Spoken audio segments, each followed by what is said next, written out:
Pessoal, hoje nós vamos falar sobre Mood Board. Você já ouviu falar sobre Mood Board? Ela é uma das técnicas projetuais mais utilizadas hoje por todos os designers, sejam designers de interiores, joias e principalmente designers de moda. Então vem comigo, curte o vídeo, ativa o sininho, isso ajuda muito a produção desse vídeo e hoje eu vou te ensinar sobre Mood Board. Se você não ouviu falar dessa estratégia, não tem problema, hoje eu vou te explicar por que ela funciona e como ela deve ser feita. Essa estratégia projetual facilita muito, principalmente porque uma das coisas mais difíceis que a gente tem como profissional é entrar na cabeça do seu cliente, é entender os gostos do seu cliente e principalmente, uma vez que você acha que você entendeu o que seu cliente quer, você tem que projetar alguma coisa para ele.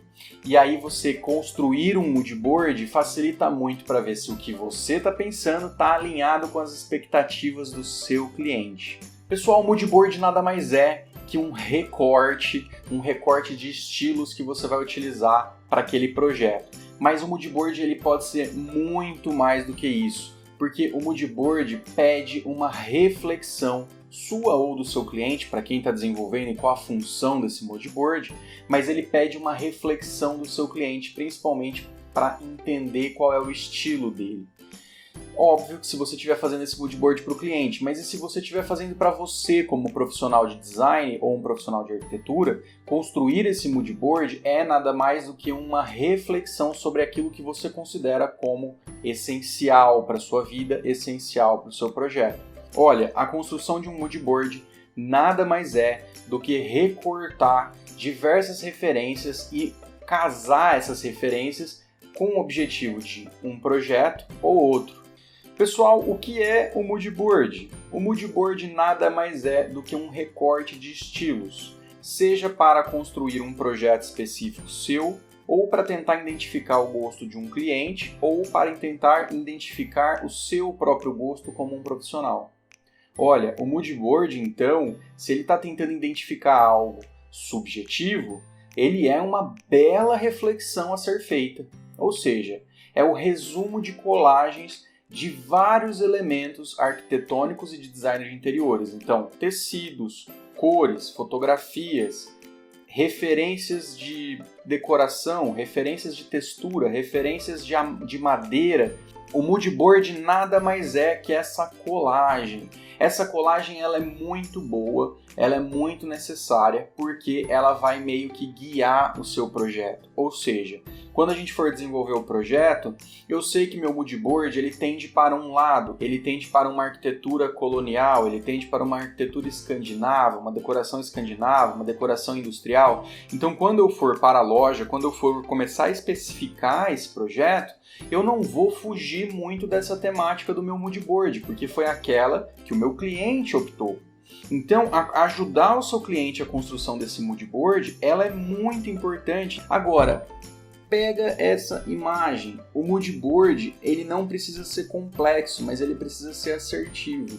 Quando a gente observa essa imagem, você vai começar a ver que nós podemos ter uma diversificação enorme de mood boards mais neutros, mood boards mais agressivos, mood boards extremamente bem elaborados. Qual é a principal forma de criar um mood board? O seu jeito é o que importa. Então, eu particularmente faço meu mood board no computador. Eu gosto de ter acesso a plataformas como Pinterest, Instagram, lojas de decoração e eu vou recortando isso e simplesmente colando num PowerPoint. E aí com isso eu mostro para o meu cliente as minhas ideias. E por que realizar um mood board, pessoal? O mood board ele tem vários objetivos. Os objetivos principais desse mood board é tentar identificar algo que é subjetivo para você ou para o seu cliente. Veja, projetar ou fazer um design de interiores não é uma tarefa barata, ela demanda tempo. Imagina você construir toda a decoração de um espaço para descobrir que o seu cliente não gostou de nada. Então o mood board é uma ótima estratégia para alinhar expectativas entre o que você vai projetar e o que o seu cliente está pedindo. Então a construção de um mood board nada mais é que um recorte de estilos. Mas veja, não é os estilos que estão na moda das revistas, não é isso. É o estilo que o seu cliente quer ou o estilo que você como designer gosta mais. Até para você em uma primeira reunião mostrar para o seu cliente os estilos que você está mais familiarizado para trabalhar. Agora, o que é? É basicamente uma coletânea de imagens onde você vai definir um estilo para ajudar o seu cliente, então, a definir o estilo de decoração que ele está buscando. Ou seja, ajudar a explicar o mood. O que é o mood? É o clima do projeto. Pessoal, esse mood board pode ter tudo, desde planta até madeira, até tapete, até revestimento de parede, até revestimento cerâmico, mobiliários, designers e iluminação. O importante é você conseguir chegar e concordar com esse cliente o que ele está buscando. Agora, olha uma outra função fantástica para o mood board. Imagina você chegando numa loja, é muito normal a gente gostar de muita coisa. Óbvio, se você ver uma cadeira Barcelona, se você ver uma poltrona Chesterfield, não tem uma pessoa que vai olhar e falar assim, eu não gosto. Não, a gente gosta. Como profissional, a gente aprende a gostar de coisas que são bonitas.